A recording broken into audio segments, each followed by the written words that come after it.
Hello again. I'm back with another clock repair video, and this one is completely different from what I've been doing in the past. As you can see, what I have here are 3 anniversary clocks. They're also known as 400-day clocks. And briefly, the history on all 3 is that maybe 10 or 15 years ago, I found this one in a thrift shop, and it did not work. But I thought it looked really old and really nice, so I took it. It was very inexpensive. And I brought it to my clock repair guy, the same guy who I used to help fix my pendulum clock that I have hanging on the wall. That was a previous video I did. And he told me that it takes him so many hours to repair and adjust and fine-tune these clocks that he just doesn't do it because it would cost so much money that no one's going to pay him that kind of money for them, that many hours it takes to fix it.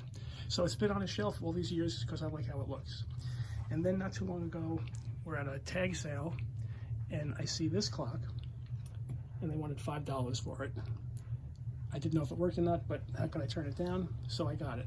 And I get it home, and sure enough, it didn't work, and I haven't really been able to fix it. And then a short time ago, my wife calls to say she's at a thrift shop and sees a clock that I might like. She sent me some pictures of it. It was this one at $10. I said, okay, get it. And obviously that one didn't work either. And I'll show you the issues that I have with these. The first one I tried repairing was this. And although it looks as if it should be working because it seems to have all the parts, the pendulum, the spring that suspends it, what they call the fork up here, all these parts are intact, and it should work. I'm able to wind it up, but it doesn't. It was kind of frustrating, and it led me to do some more research on it. And what I found was a book on repair, a repair guide for how to deal with these clocks. And this is the book, a Rollevar 400-day clock repair guide. And there's a ton of information in here. Looking through it, I'm still rather confused over how to repair these. But what I did discover is a way to identify the clocks, and I'll show you how they do that. I've turned the clocks around so you can see the back plates. That's what you use to identify what clock you have. In the book, there's a section that has illustrations of the back plates of a lot of clocks. There's literally page after page of these diagrams. And what you have to sit and do is compare the details in the clock that you have with what's illustrated here. Comparing where the screws are, pivot holes, all the details, including there may be a serial number, the country that it was manufactured in, the name of the manufacturer. And using all that information, I was able to determine exactly which clock that I have here. And I'll show you which is which. All 3 of these were made in Germany. This first one here is a Conrad Mach, and it's from 1950. The middle one, and I hope I pronounce this correctly, it's Reassembling Fabrik, and which is the same brand as this one. The middle one is from 1949. This one's from 1908. One interesting thing is that prior to 1913, the manufacturers of these clocks didn't have to put any information on the backs of them. Sometimes they might just have a serial number, which is hard to see, but there's a small serial number embossed here. After 1913, the United States required manufacturers to list not only what country it was made in, but the name of the manufacturer as well. And they wanted to know where these clocks were coming from. Another thing that shows just how old this clock is it has what they refer to as a disc pendulum, as compared to the more modern ball pendulums that you see nowadays.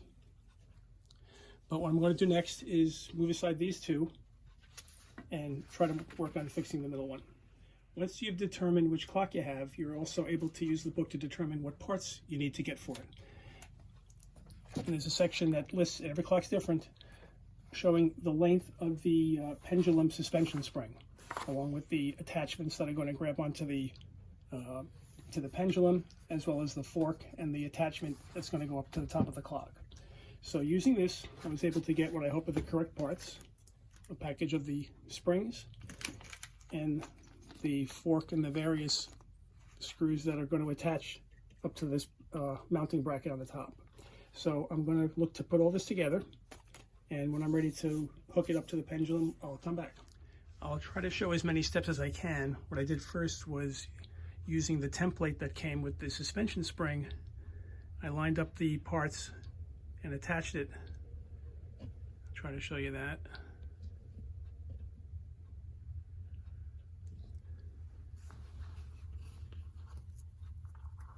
And it's pretty much in the same exact position as what's on the diagram. I just need to trim off the excess spring on the top there and then figure out how I'm going to attach it up here to the plate. And in order to do that, I have to take this sort of, I guess it protects the spring, but I have to remove that part next. This comes off pretty easily. There's 2 screws I have to loosen here, and it just slides off.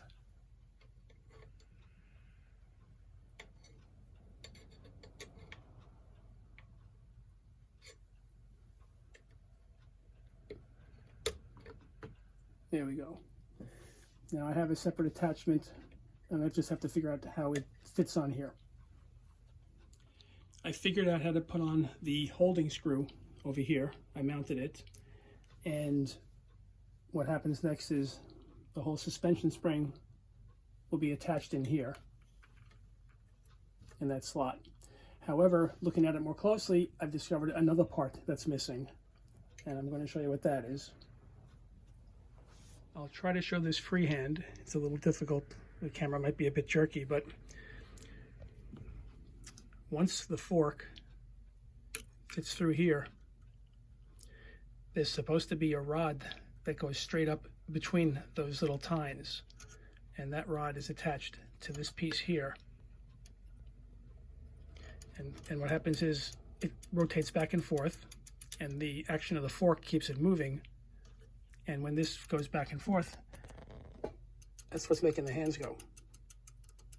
And I'll show you what one of these looks like on a clock. On one of the other clocks it has it, so I'll show you that. This is one of the other clocks, and as you can see, the fork is holding onto that rod coming straight up right here. And as it goes back and forth, it makes this whole little lever go back and forth. And I spun the pendulum there, and you can actually see how it's operating, going from side to side.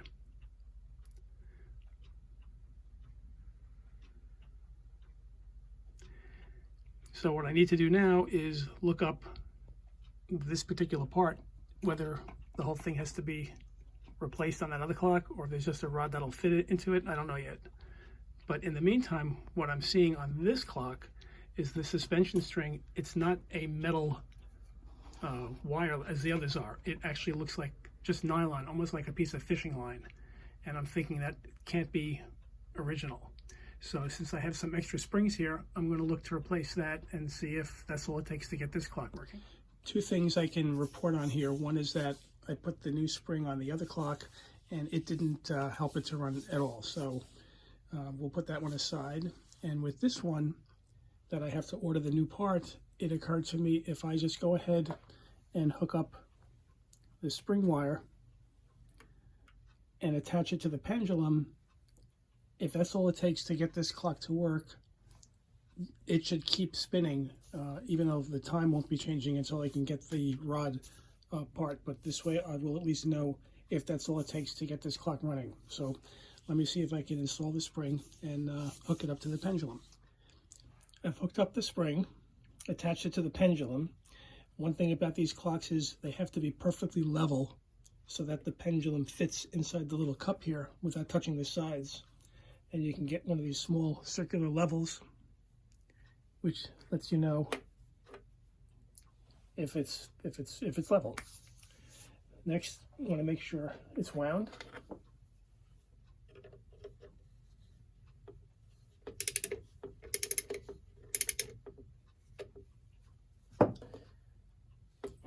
Give that a spin.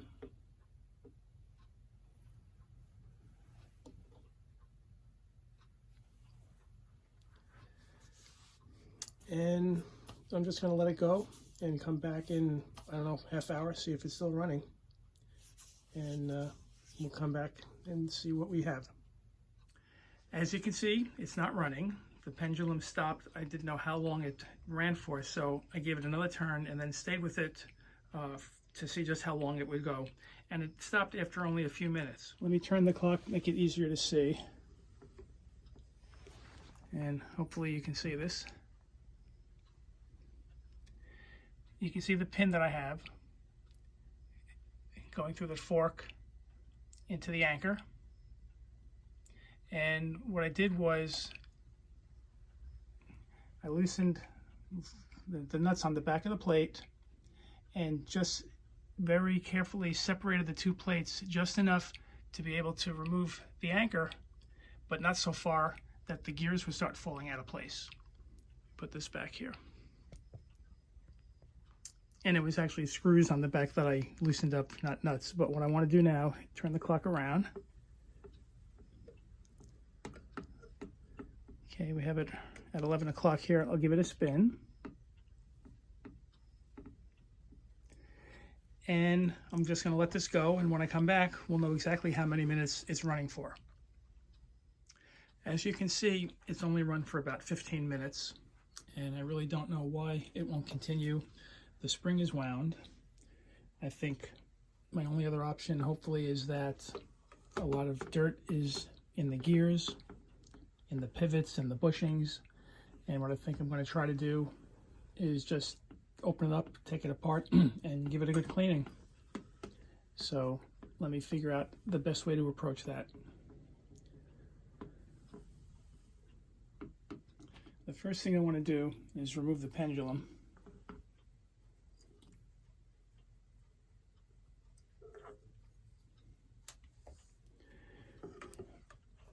And the next thing, I'm going to remove the whole clock from the base. There's 3 nuts on the bottom here. Let me undo that.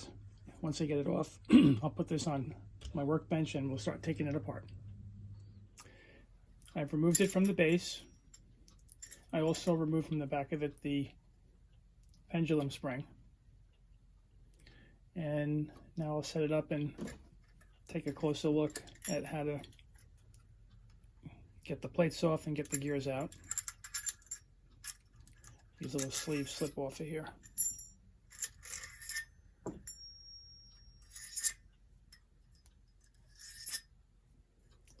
All right, let's get set up. I haven't taken apart one of these clocks before, so I really don't know what I'm going to find. But my plan is first to remove the hands. Then I'm going to look to remove this plate from the whole mechanism. And then I'm going to look to get the back plate off, taking out these 4 screws here. Before doing that though, I'm going to look to let down the spring. So let me get started with the hands.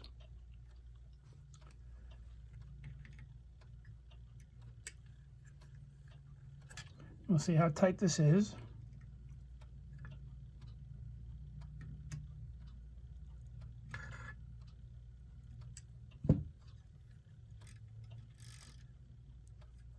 And that's not bad.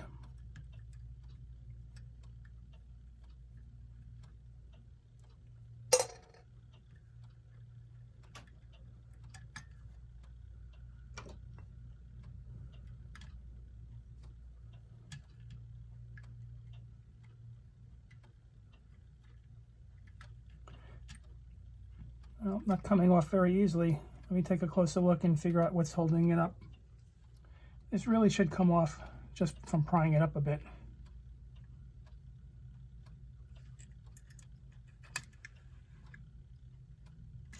There we go. And let's see if the hour hand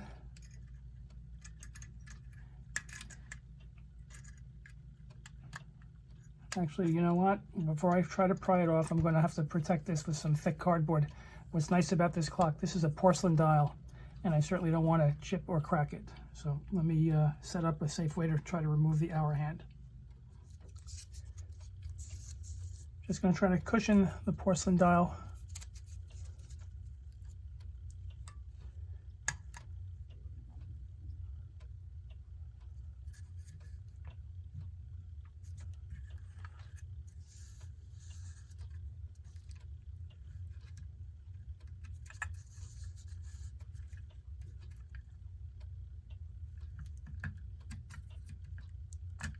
Got it. And what I'm noticing, the hour hand is kind of bent. Hopefully I'll be able to straighten that out a bit.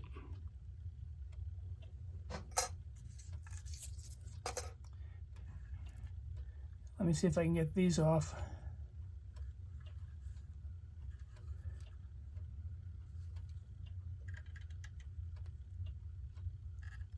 All right, turning.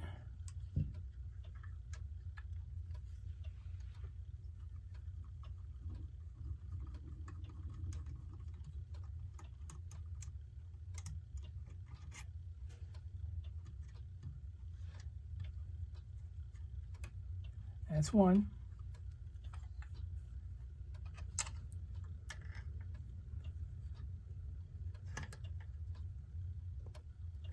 This one is a bit tight.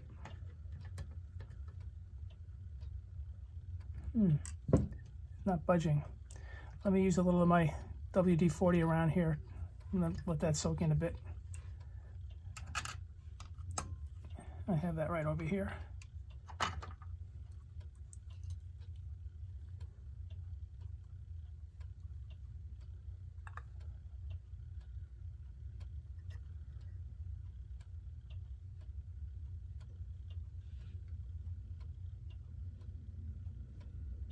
All right, let this sit for a few minutes and then we'll come back. Okay, let me give it another try.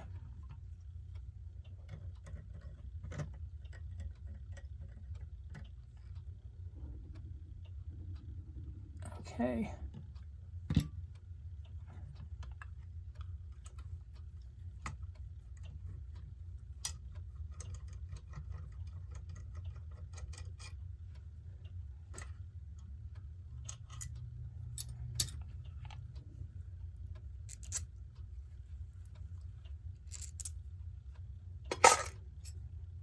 Put this aside.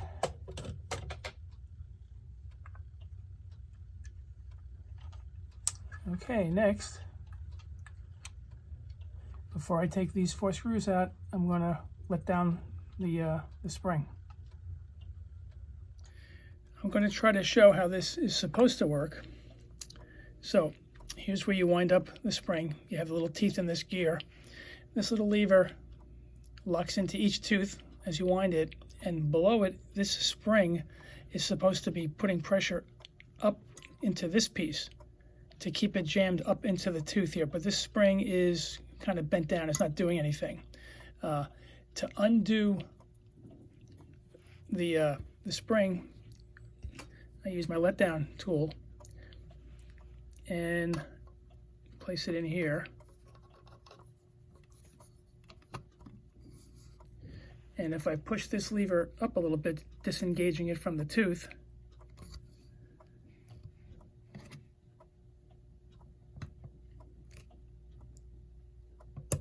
and now I can just let the tooth, let it unwind in my hand, theoretically.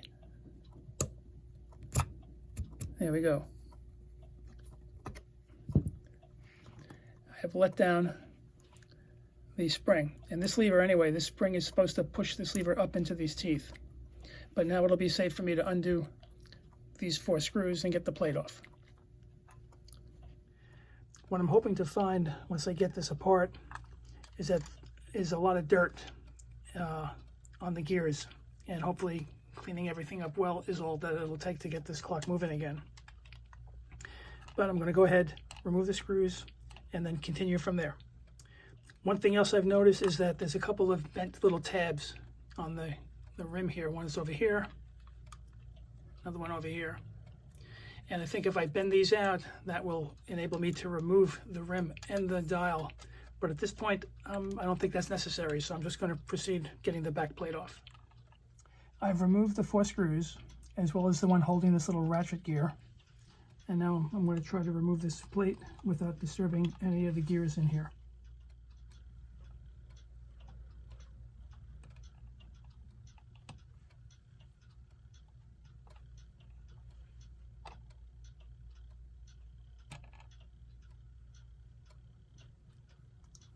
There you go.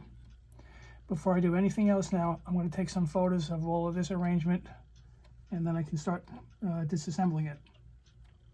I'm going to show how these come apart. Let me just zoom in. And I put a little arrow on the spring drum just in case, once I remove it, if it has to go back in the same position. I really don't know if that matters or not.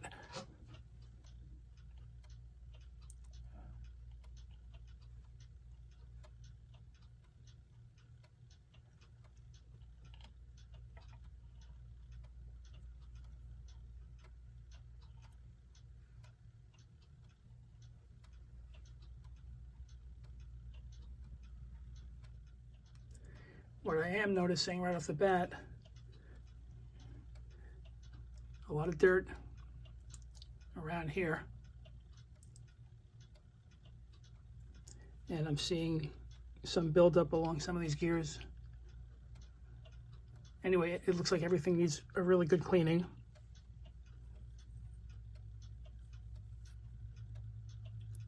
A lot of oil stuck around these pivots. So what I'll look to do is place all the parts in my ultrasonic and try to get everything clean. And I do think this plate should come off as well. To remove it, I'm seeing 3 really tiny screws like that. One here, here, and over here. I'm going to look to remove them, and that should get this plate off. I've removed the 3 screws, and fortunately they stayed within this little housing that is what tightened it onto the stem over here. So that way it'll be easier not to lose those screws. And let's see about getting this plate off now.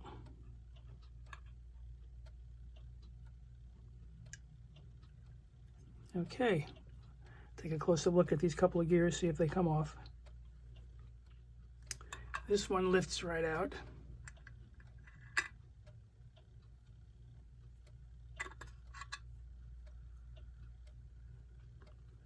And on this plate, there's a screw holding this gear in position, so let me undo that.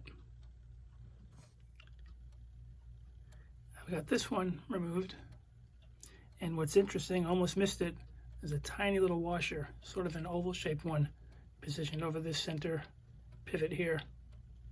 So I definitely can't lose that. The next step will be to gather up all these pieces and give them a good cleaning. I've cleaned up all the parts. Now I'm going to reassemble the clock just by reversing all of the steps that I did when I took it apart. Once that's done, I'll look to put it back onto the base, hook up the pendulum, and see if it runs. The mechanism is reassembled. All the gears are back in position. The dial is back on. What I want to do next is reseat the hands, and then I'll work on reattaching the whole thing to the base. First, I'll seat the hour hand, which I've managed to straighten out as best I could.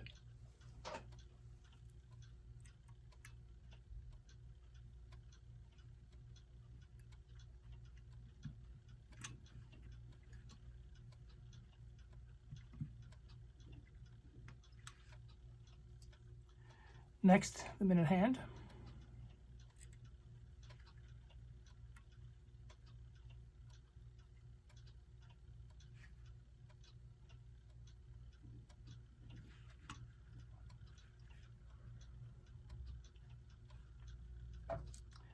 And then the small nut that holds it in place.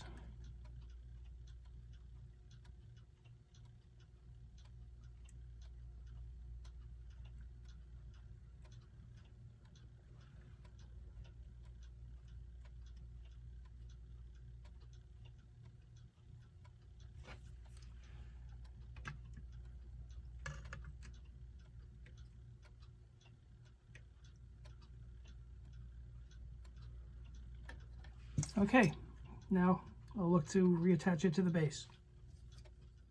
The first thing I have to do is attach this piece to the bottom of the whole mechanism, like that. So let me work on that, and then I'll continue.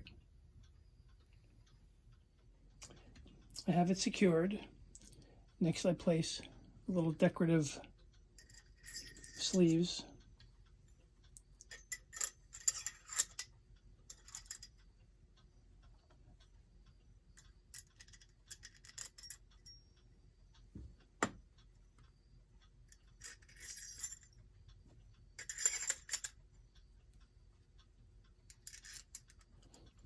And now I just have to slip this into the base and secure it with the nuts from underneath. So let me work on that and we'll continue.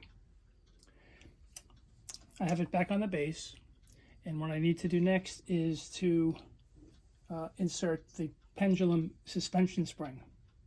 And that's a very delicate procedure, getting this in carefully so it doesn't bend. Once I have that in, I'll hang the pendulum from it, and then I'll be ready to see if it works. I've reattached the spring and hung the pendulum. Let me wind it up.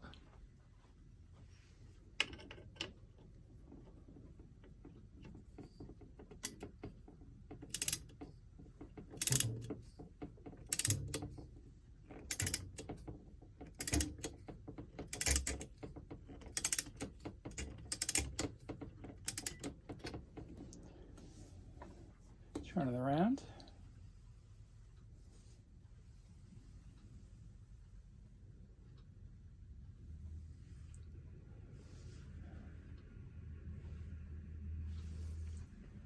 And let's see how long it runs for.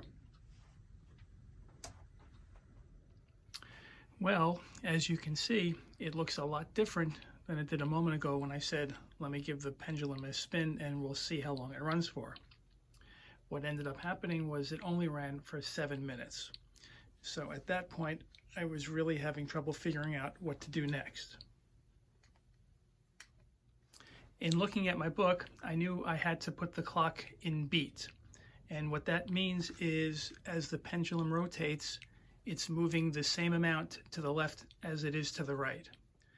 The way to do that is first you have to stop the pendulum and position it so that it's not rotating at all. And then from a dead stop, you're going to place a small piece of tape. As you can see, I have it here. That's the ball that's furthest away. At that point, rotate the pendulum 1 revolution and let it go. And you mark the distance that the pendulum is traveling. You need to wait, and at least for this clock, I had to wait an hour for the pendulum to settle into a regular rhythm. I was still having trouble getting it adjusted properly, so I gave a call to the Reassembling company, where I spoke with a fellow by the name of John. He repairs clocks for them. And I explained to him the problem I was having with it, and he gave me a great deal of advice on how to get this running. If you find that the pendulum is rotating further to the left, for example, than to the right, you have to loosen the set screw on top here and adjust the saddle. If it's moving too far to the left, you adjust the saddle a little bit to the right, and vice versa. It's not enough to just note the position the pendulum turns as far as how far to the left and to the right. What you also have to note is where the pendulum lands when the escape wheel is rotating just 1 click of a tooth. And to do that, you either have to look very closely at it or listen for the clicking sound. For me, I was unable to hear it, so I ended up getting what's known as a beat amplifier, which looks like this.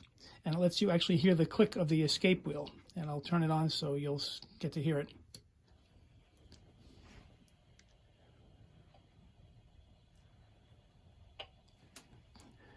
It clicked right there, and I placed this little screwdriver to mark the spot. And the same thing on this side. The fact that the pendulum continues to move, that's the overswing, and you have to mark where that location is as well. It overswings to here.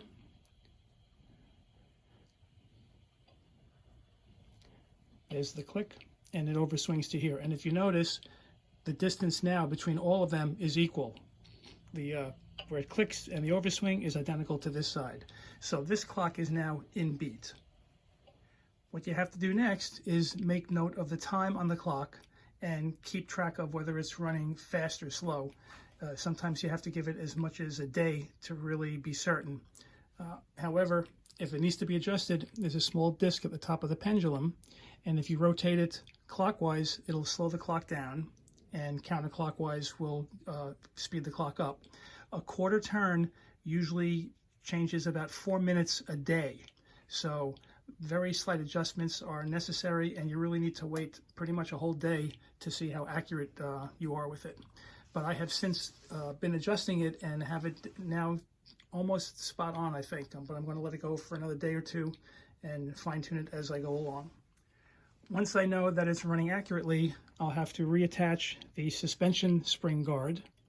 I'll be able to place the glass dome over it, and it'll be finished.